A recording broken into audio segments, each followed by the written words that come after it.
Fala, meu amigo, minha amiga, seja muito bem-vindo a mais um editorial do nosso canal. Hoje, segunda-feira, a gente trazendo conteúdo para vocês. Vocês perceberam que eu não estou no estúdio, né? Hoje a gente está gravando um vídeo aqui de um hotel para vocês, tá? E o importante é não ficar sem informação. Então, antes de mais nada, sejam todos bem-vindos. Uma honra, um prazer enorme estar aqui com vocês. Tem muita coisa acontecendo ao mesmo tempo. Analisando a questão geopolítica, a gente precisa falar sobre as eleições da Bolívia, né? Ontem, os bolivianos foram às urnas, o resultado oficial, ainda pelo menos até o momento que eu estou gravando esse vídeo, não foi liberado, né? Mas foi uma eleição conturbada, uma eleição marcada por explosão, né? Num colégio eleitoral, marcada por um candidato sendo depredado pela população, um jogo bem, bem a cara da Latinoamérica aqui, né? Ou seja, da revolta da população em relação a tudo isso que está acontecendo. Outro ponto que a gente vai falar também é sobre uma ação do Donald Trump que, vem cá, muita gente não está falando sobre isso, tá focando mais na lei Magnitsky, está focando muito mais sobre as decisões do Donald Trump em relação a bloquear ações bancárias, né, de ministros do Supremo Tribunal Federal, mas tem uma coisa que pode chegar muito além, que é a seção 301, que sanciona os ministros do Supremo. A gente vai falar sobre isso também, tá? Então, sejam todos bem-vindos, uma honra, um prazer poder estar aqui com você, muita coisa para a gente poder bater um papo. Não esqueça de se inscrever no canal, a gente está querendo bater a nossa meta, hein? Vamos ver se a gente consegue, até o dia 7 de setembro agora, chegar a 2 milhões de seguidores. Eu sei que a gente consegue chegar lá. Bora para cima? Vamos lá, viu? Ó, não esquece de compartilhar o vídeo também não. Eu quero começar com um vídeo que está viralizando. Eu acredito que teve um debate, já tem alguns dias, né? Não sei qual foi o podcast que teve esse debate, mas um debate entre duas meninas, uma menina comunista e uma menina, né, defensora, conservadora, né, defensora das pautas de direita. Eu queria que vocês assistissem para que depois eu complementasse com um trecho de um vídeo do Aldo Rebelo, para que vocês possam entender a realidade do momento em que nós brasileiros estamos vivendo. Assiste aqui comigo, bora entender o que está rolando, você vai ver o trecho desse debate aqui. Então, pra casa do caralho, Trump, extrema-direita, todos os governantes poderosos do mundo. Eu quero saber da classe trabalhadora brasileira e mundial mandando, organizando a sociedade de uma forma que atenda aos nossos interesses. Perfeito. Vamos lá, Eduardo? 3 minutos? Você tomou vacina, Mandy? Evidente. Quantas doses você tomou? 3 doses. Todas as 3 foi o Bolsonaro que comprou pra você. Eu espero que você tenha ciência disso. Você tomou quantas? Nenhuma. Justamente porque ele dá a opção de escolha. Não é a revolta da vacina, onde as pessoas vão entrar, arrombar a porta da sua casa e te vacinar à força. Você tem que ter liberdade pra fazer o que você quiser com o seu corpo. Não é isso que vocês falam? Fazer o que quiser com o próprio corpo? Você quis se vacinar, o Bolsonaro comprou a vacina. Você tomou 3 doses. Eu não quis me vacinar. Se eu quisesse, estava esperando por mim no postinho. Eu não fui. Agora, vamos lá. O tarifaço vai ferrar com a gente. Beleza. Vamos pensar em formas da gente retroceder a questão do tarifaço? Que tal se o STF parar com todas as ilegalidades? Que tal se o STF retroceder na condenação de uma senhora que passou um batom numa estátua e que foi condenada a mais tempo de prisão do que um estuprador? Você acha que um estuprador merece ser menos punido do que uma idosa com um batom na mão, Mandy? Você acha que um assassino, um traficante, é menos perigoso do que uma idosa sentando na cadeira do Alexandre de Moraes? Você falou que você não é Black Bloc, mas que você defende o direito dessas pessoas lutarem pelo que é delas. Então, pra você, os Black Blocs são um grupo democrático que tá lutando pelos próprios direitos? O Black Bloc matou gente. A senhorinha com batom na mão matou alguém? Morreu alguém por causa do batom dela? Ou eles pegaram uma vaca e limparam a estátua em 5 minutos? O máximo que aconteceu foi gastar R$3 de conta de água pro Planalto. Cadê a classe trabalhadora nesse caso? Quantas daquelas 1.500 pessoas fazem parte, que foram presas no 8 de janeiro, fazem parte da classe trabalhadora? Se você tem baderneiros que estão pichando, que estão rasgando, que estão quebrando o patrimônio público, você pune eles por quebrarem patrimônio público, por vandalismo. Você não coloca uma idosa de 70 anos por quase 20 dentro da cadeia e condena ela à morte dentro da prisão, só porque ela não faz parte do grupo político que você defende. Porque quando o pessoal de MST e grupo de esquerda foi tacar tinta vermelha no prédio da Carmen Lúcia, nenhum de vocês falou que isso era atentado à democracia, tentativa de golpe de Estado e defendeu que eles fossem condenados a quase 20 anos de cadeia. fazer com que o tarifaço do Trump acabe, se junte a nós e peça para que o STF pare de legislar, peça para que o STF pare de passar por cima da democracia do país, porque nós não temos mais um sistema de 3 poderes, nós não temos mais um sistema de pesos e contrapesos. Você tem o Supremo Tribunal Federal legislando, um homem passa por cima de 500 deputados eleitos pela classe trabalhadora que você diz que defende. Ele nunca recebeu um voto, mas você não parece se importar com isso.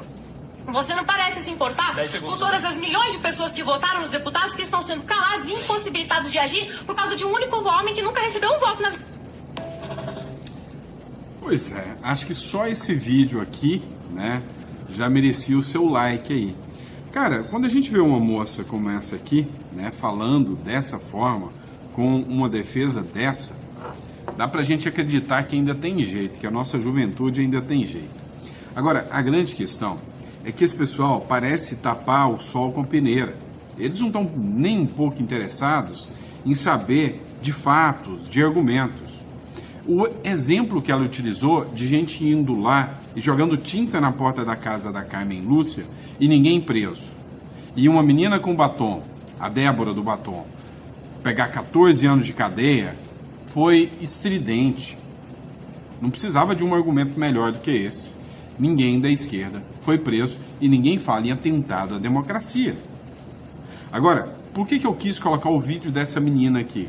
Para que vocês vejam o vídeo do Aldo Rebelo, uma figura nascida e oriunda do PCdoB, Partido Comunista do Brasil, mas que tem uma coerência ímpar, abandonou de certa forma, né, aquela extrema esquerda do Partido Comunista do Brasil, por discordar da postura do partido e migrou, né? Hoje é um defensor do Bolsonaro. Dá uma olhada só nesse trecho, foi publicado pelo Vinícius Carrion, um trecho, né, de uma entrevista que o Aldo Rebelo concedeu.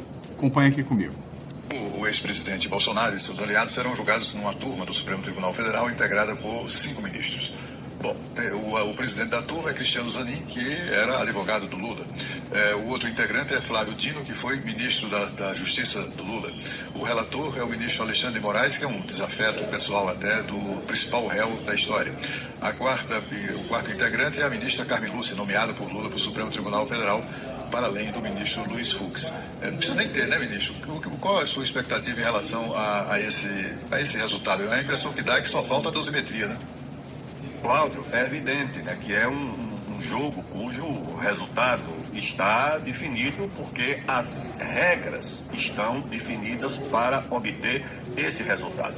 Mas o que eu vejo e mais estranho e quase que inaceitável é a mesma instituição conduzir desde a denúncia, a investigação, o inquérito, o julgamento e a execução da pena. Você só tem isso em tribunais que funcionaram em época de guerra. Fora das guerras, eu não tenho conhecimento de nenhuma situação onde uma mesma instituição, porque não é um tribunal, você não pode nem chamar mais de tribunal, porque o tribunal ele é exclusivo para o julgamento. Eu não conheço o caso em que o tribunal ele próprio faz a denúncia, ele próprio investiga, produz o inquérito, produz as provas, depois encaminha o julgamento, é responsável pela sentença e pela própria execução da pena. Eu acho que isso é, de fato, uma situação extraordinária, para usar uma palavra amena, um adjetivo mais suave, mas nós não vivemos, de fato, uma situação que possa ser caracterizada à luz do que é habitual como uma situação de plena normalidade. Eu não conheço na história situações como a que nós estamos vivendo, a não ser, como já disse, em períodos de guerra. Aí você reúne em torno de uma única instituição todas essas atribuições de justiça. O judiciário passou a ser o protagonista não apenas das suas próprias atividades, mas também da atividade política em geral. O judiciário interfere no poder legislativo, o judiciário interfere no poder executivo, o judiciário agora está sendo protagonista até da política externa do país, né? A partir dessas sanções que o governo americano impôs a uma parte da Corte Suprema do Brasil. Eu não acho isso um bom sinal. E você tem um ex-presidente da República julgado em condições que não são as mais recomendáveis, porque é evidentemente um processo político, independente das culpas que ele venha a ter. É um processo político como foi o processo político que atingiu anteriormente, né, o presidente Collor para a presidente Dilma e o presidente Temer. O ex-presidente Bolsonaro e seus aliados serão julgados numa turma. Pois é, pessoal. Onde eu quis chegar aqui com a questão do Aldo Rebelo? No primeiro vídeo, a menina falou, né, que se quer resolver a questão dos tarifaços do Donald Trump, o primeiro passo é o Supremo Tribunal Federal recuar. Isso não é questão de soberania. É questão de soberania aplicar as leis da forma que elas são. Não é soberania jogar a Constituição, afastar direitos e garantias fundamentais. Isso não é soberania. Agora vem o Aldo Rebelo e fala da questão das sanções e o quanto essas sanções, de certa forma, né, tem ali o dedo do Supremo Tribunal Federal para que essas sanções continuem. E aí é que entra um ponto interessante. Eu vou trazer um trecho de um perfil chamado Ipasmei, tá? Falando sobre a seção 301. Então, tem muita gente falando sobre a lei Magnitsky. E agora eu quero que você preste atenção sobre a seção 301, que eu quero fazer uma observação para vocês, tá? A seção 301, ela relata e trata de questões econômicas, e ela não fala em tarifaço, ela fala em sanção, ou seja, bloqueio econômico mesmo. Vocês vão entender o tamanho disso. Acompanha aqui comigo. Tem algo errado, né? Quando o banqueiro sua frio em escritório com ar-condicionado, é que o chamegão tá vindo, meu caro. Mas é isso que tá acontecendo na Faria Lima. E não é inflação, não é Selic, não. É medo. Medo da seção 301. Medo da lupa americana sobre o sistema financeiro que achava que podia brincar de neutralidade geopolítica sem pagar o preço. Durante anos, a elite do capital operou como se o Brasil fosse uma Suíça tropical. Amigo de todo mundo, cúmplice de ninguém. Enquanto Lula afagava ditadores, o dinheiro seguia fluindo. Lavagem, sanções burladas, zonas cinzentas, financiamento de organizações... A gente sabe o que aconteceu. O sistema é tão sofisticado que até parecia legal. Agora, o Washington decidiu olhar de perto. E quando os Estados Unidos decidem investigar, não é só para entender, já é para punir. Cada operação com o Irã, cada desvio com o Hamas, cada triangulação com a Rússia, cada movimento com organizações criminosas, cada acordinho de leniência com o Banco Central, na época dos grandes desvios de recursos, mas que nunca foi tornado a público. Tudo está prestes a vir à tona.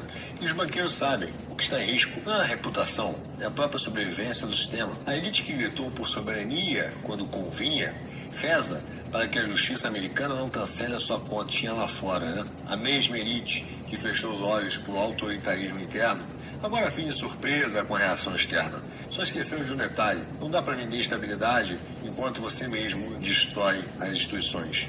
Agora, com a faca no pescoço, teremos que escolher: confessar e trair os próprios esquemas ou resistir e levar o Brasil para o buraco. Os ratos já estão pulando do navio e os esqueletos finalmente batendo na porta do cofre. Ó, esse vídeo aqui é do estúdio Quinto Elemento. Enquanto eu vou falando com vocês, eu estou procurando uma publicação aqui, que eu separei hoje mais cedo, exclusivamente da Bárbara do Te Atualizei. É o seguinte, a seção 301, ela tem uma força sancionatória ainda muito maior, né, do que a lei Magnitsky, de certa forma. Porque a seção 301, ela tem um impacto que alcança os ministros do Supremo Tribunal Federal e podem entrar numa seara criminal. Ou seja, você acha mesmo, né, que os acordos de leniência, você acha mesmo que aquelas meras, como que eu posso te dizer, exclusões de planilha, você acha mesmo que a liberação ali da turma da Lava Jato, você acha que aquilo não tem um impacto aterrorizante? Não achei a publicação da Bárbara. Mas é o seguinte, a seção 301, ela vai a cabo, a fio, falando que empresas brasileiras, inclusive, hoje saiu uma publicação de um congressista americano, dizendo que eles vão analisar as empresas brasileiras, Odebrecht, construtoras, vão fiscalizar os empréstimos vindos da Odebrecht? Ou você esqueceu que a Odebrecht liberou dinheiro para Cuba, para Venezuela, que devem hoje, né, mais de 10 bilhões de reais para o Brasil? Eles vão fiscalizar também o agro brasileiro. Hoje um senador americano disse que vai investigar a influência da China no agro brasileiro. Ou seja, sabe todo aquele antro de corrupção que o sistema sempre tratou de esconder? É isso, e é exatamente isso que a seção 301 fiscaliza. Tá, mas a Magnitsky está fiscalizando retirada de perfil do Twitter, do Instagram, do X. Ok, a seção 301 vai investigar você ganhou alguma coisa para estar dando tal decisão, tal sentença? Se sim, você atentou contra o mercado internacional e, portanto, você merece cadeia. Ou seja, se não estão assustados com a lei Magnitsky, é porque vocês não entenderam o que é a seção 301. Não tenha dúvidas disso. Mas vamos lá. Vamos entender o que está acontecendo ali nos nossos vizinhos, que vão se livrar da esquerda pela primeira vez. Primeira matéria do Infomoney, né? Vamos colocar aqui para vocês. Explosão perto de colégio eleitoral acirra tensão política nas eleições. Eleições conturbadíssimas. Pessoal, por que eu estou falando muito de geopolítica, né? Até porque eu hoje sou um cara que a geopolítica se tornou parte integrante da minha vida, né? Então, assim, eu trabalho fazendo imigração para o Uruguai, que para mim, de todos os países da América Latina que eu passei, sinceramente o Uruguai me surpreendeu de uma forma positiva. Hoje, se você me perguntar se eu prefiro morar, sei lá, nos Estados Unidos ou em Punta del Este, eu garanto para vocês que eu prefiro morar no Uruguai, devido a algumas condições de país, mas cada um tem sua questão própria, né? Eu acho uma qualidade de vida estupenda do Uruguai. E eu precisei abrir os olhos um pouco mais para a América Latina aqui, a questão geopolítica. E vem cá, o Brasil é só uma célula, num núcleo que está maluco. Todos os países em que o socialismo e o esquerdismo estão mandando hoje estão desesperados. É o Petro da Colômbia, é a Bolívia, é o Brasil, está todo mundo igual. Ou seja, aonde a esquerda está, impera a instabilidade política, a loucura. Olha só, a polícia da Bolívia investiga a detonação de um artefato explosivo na manhã de domingo, dia 17, nas proximidades da escola Carrasco, em Entre Rios, que é um bairro lá da Bolívia, né? Em Cochabamba.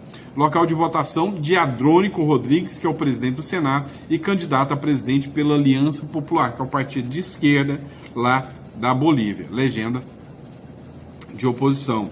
Né? O ministro, pelo contrário, na verdade, é da oposição, tá? É do pessoal da direita. O ministro de governo, Roberto Rios, confirmou o incidente e informou que as equipes policiais foram mobilizadas para identificar os responsáveis, atribuindo atenção a grupos próximos ao ex-presidente Evo Morales. Apesar do episódio, o processo eleitoral segue normalmente com reforço de policiamento. Até então, a gente não teve, né, o resultado eleitoral que a gente está esperando da Bolívia. Assim que eu tiver, a gente vai poder bater um papo aqui com vocês sobre isso. Mas olha só, teve um outro fato, que esse aqui, a galera da esquerda vai ficar caladinha, vai falar nada para vocês, tá? O que é a questão aqui? Do Evo Morales desqualificando as eleições na Bolívia por falta de legitimidade. Questionando as eleições bolivianas. Pois é, será que o Lula vai falar que ele é um golpista? Que ele é um traidor? Não, né? A esquerda pode.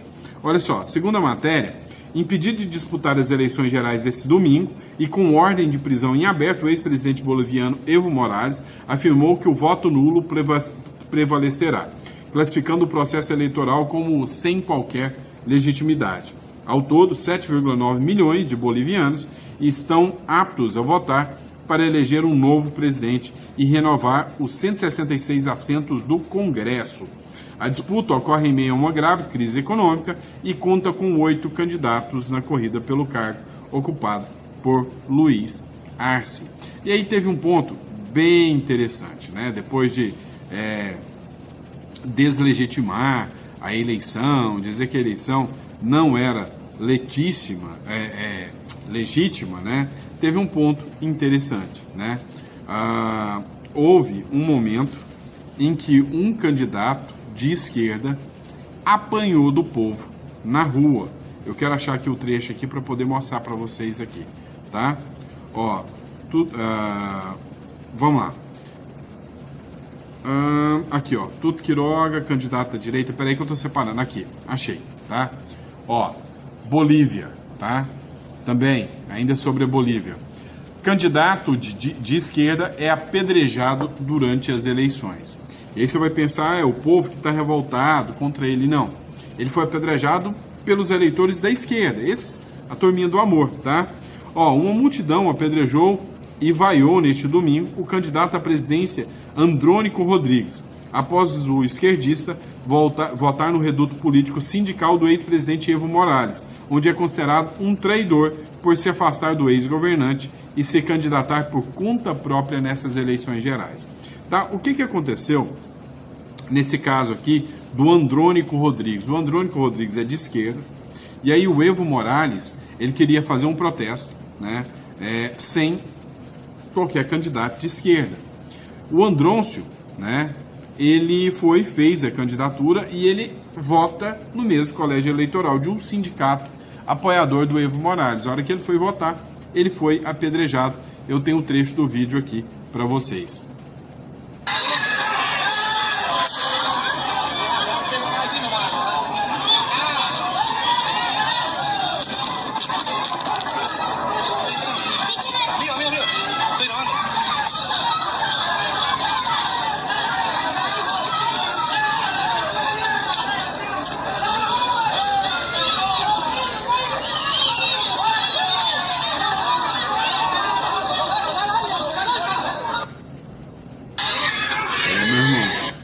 Se a moda pega, né, fica ruim para os políticos, né, fica bem ruim para os políticos. E aí, agora você vai ver a diferença. O Tuto Quiroga é o candidato de direita. E aí tem um momento em que ele chega para a votação. Não foi apedrejado e nem vaiado, pelo contrário.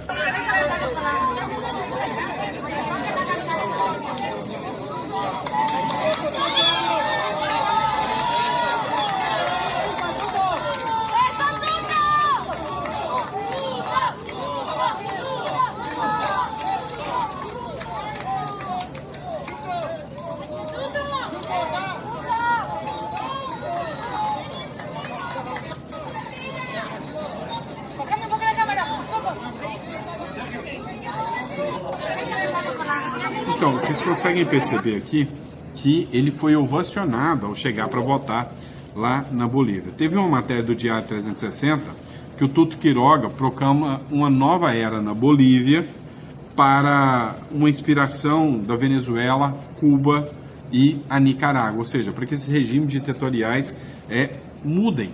Ou seja, ele considera que a Bolívia tinha esse regime ditatorial já instalado através do Foro de São Paulo, né, com todos os candidatos de esquerda que tiveram até lá, né, desde Evo Morales até todos os candidatos que atuaram. Então tem um trechinho aqui da fala dele. 20 anos muito difíceis estão terminando hoje dia, viene uma nova Bolívia totalmente diferente. E acuérdense de mim que Bolívia vai ser exemplo para o mundo por la forma en que vamos a cambiar pacífica y democráticamente después de 20 años de abusos que se dio. Vamos a cambiar y ese ejemplo espero que sirva para hermanos y hermanas que están luchando en Venezuela, en Cuba y Nicaragua por 20 años muy difíciles. Olha, ele falou que foram 20 anos muito difíceis passados na Bolívia e que a Bolívia vai ser um exemplo para Cuba, Venezuela, Nicarágua, porque eles vão deixar, né, esse atraso do socialismo para trás e vão ingressar agora numa nova visão, né? Ou seja, o povo da Bolívia está tão por aqui já com as medidas de esquerda, com sabe, uma inflação altíssima, sabe, onde a esquerda chega, ela destrói a economia, é fato, tá? É fato. E aí, ele fala que vai ser uma transição pacífica, uma transição tranquila, né, para mudar a visão, de certa forma, aí, do eleitorado lá na Bolívia também, e que isso será reflexo total também para o restante do mundo, né? E agora, voltando à questão do Donald Trump, vamos falar um pouquinho também sobre isso. Olha, teve um trecho de uma matéria que, assim, essa é para você rir demais. Se tem um jornal que eu julgo militante, é o jornal UOL, né? E aí, durante uma entrevista, um professor de esquerda foi chamado para falar sobre as sanções do Donald Trump e a aplicação do Donald Trump. Resultado, ele teve que falar aquilo que eu já falei. Quem sabe ele assistiu algum vídeo meu e falou lá. O Donald Trump está se aproveitando muito bem dessa questão e está conseguindo trazer aliados para o lado dele. Até a China recuou. Dá uma olhada nesse trecho aqui dessa entrevista da UOL. Acompanha comigo. Como que a gente pode entender a situação das investidas de Trump no cenário internacional? Sabe, meus amigos, o meu problema que eu estou observando é que, ao olhar com um pouco de frieza para fora, a linha Trump de ação está se saindo bem. A gente tem que reconhecer. Não adianta... Não adianta a gente... Estão me ouvindo? Não adianta a gente agir sobre aquilo que a gente gostaria. Adianta a gente olhar para isso como ela é. E como ela é, o fato real é que os 15% sobre o Japão, e não é os 15% sobre o Japão, é o que foi exigido do Japão. O Japão é o quarto PIB do mundo, coladinho na Alemanha, com um poder tecnológico imenso. O Japão é um grande fornecedor de chips, de semicondutores para os Estados Unidos. Mesmo com essa condição, mesmo com a condição de desenvolvimento tecnológico, mesmo com a força do ien na Ásia, os Estados Unidos impuseram ao Japão até mesmo aquilo que o Trump se jactou de dizer. O Japão vai colocar 550 bilhões de dólares em investimento aqui nos Estados Unidos nos próximos anos, sob minha orientação. Sabe o que é que me assustou, Josias e Sakamoto? Essa concessão do Japão significou uma subida de bolsa de 4% no Japão, coisa que não acontecia há anos. A Kendaren, uma espécie assim de CNI dos japoneses, saudou o acordo ótimo. Sabe o que é que está me assustando ainda mais? Ao contrário dos votos da OMC para o Brasil, vai sim, faz isso. A União Europeia está, é a notícia de hoje, está no Wall Street, está no Washington Post, que a União Europeia segue os limites do Japão. Também vai pleitear a mesma coisa, já aceitou os 15%. Professor, nós olhamos para isso, nós vamos ficar assustados. Como que a gente pode entender a situação das investidas de... Vamos resumir aqui. Eles estão assustados, porque eles entenderam que a União Europeia, Japão, nenhum desses países que era meio esquerdinha, nem totalmente direita, vão sair em defesa do Brasil contra o Donald Trump. E que está todo mundo começando a entender que vem uma nova era, principalmente para a América. Uma nova era para o mundo inteiro, mas uma nova era para a América, principalmente com Milei, né, e outros governos de direita que virão. O governo de Milei, né, que está sendo ovacionado. Olha só para você ter noção o tamanho, né, da importância do Milei, que vai entrar para a história, né? Dá uma olhada nessa matéria aqui. Ó, o Zelensky convidou o Milei para ir à Ucrânia e quer replicar a experiência econômica argentina. A Argentina, nada mais nada menos, é um dos países que mais cresceu economicamente. Milei pegou o país arrasado, destruído, e em pouco tempo conseguiu fazer um milagre econômico na Argentina. O mesmo que está entrando agora, Quiroga, provavelmente vai ser quem vai vencer as eleições na Bolívia, ele entra como um verdadeiro novo Milei. Ou seja, é uma nova fase chegando agora para a América Latina. E aí o jogo está ficando interessante de assistir. A matéria que eu te falei lá sobre o senador é essa aqui, ó. Senador dos Estados Unidos propõe investigar a atuação da China no agronegócio brasileiro, tá? Então, para vocês verem que dessa vez os Estados Unidos não está brincando e que a seção 301, não tenha dúvidas, ela é mais pesada ainda do que a própria lei Magnitsky, tá bom? E é isso, pessoal. Muito obrigado pela confiança, pela credibilidade. É sempre um prazer estar aqui com vocês. Olha só, se você está com medo de tudo isso que está acontecendo, se você tem um certo patrimônio, se você é um empresário, principalmente do ramo de tecnologias, olha só, você precisa proteger o seu patrimônio. Uma holding, um offshore, pode trazer benefícios gigantescos. Essa semana uma empresa me procurou, só para você ter noção, ela tem um faturamento de 160 milhões por ano, tá? E aí o que acontece? Essa empresa vai entrar em negociação agora. Vai ser uma operação milionária. E aí eles vão fazer a negociação e essa empresa vai entrar à venda. Aí a gente está falando de coisa aí na casa dos 700, 800 milhões. Você tem noção do tamanho do imposto de ganho de capital que essa empresa pagaria? E de que a gente pôde apresentar para eles uma estrutura onde ele consegue neutralizar totalmente o ganho de capital. Eu te conto a estrutura. Você que é do ramo empresarial, você vai entender. É simples. A constituição de uma offshore em Bahamas. Mas não para por aí. Depois também, a constituição de uma outra offshore no Uruguai, que é dona da offshore de Bahamas. E aí qual que é a ideia? Os donos dessa empresa vão simplesmente sair do Brasil. Vão dar saída fiscal do Brasil. Vão vender numa outra jurisdição, que é o Uruguai, a empresa de Bahamas. Nada aqui dentro do Brasil vai ser vendido. E essa estruturação vai ser toda negociada lá fora. Não tem nada a ver com o Brasil.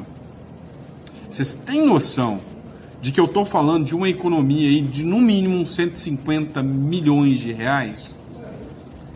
Isso não é só para gente grande, não. Para você também dá para fazer isso. Então, você é um empresário, precisa resolver, né, algumas questões e dar um jeito de se blindar sobre essa loucura chamada Brasil.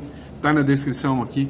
Entre em contato conosco. Vai ser um prazer te atender e ser seu mentor financeiro sobre estruturas da sua empresa, do seu patrimônio aí, tá bom? Grande abraço, fica com Deus e até o próximo editorial.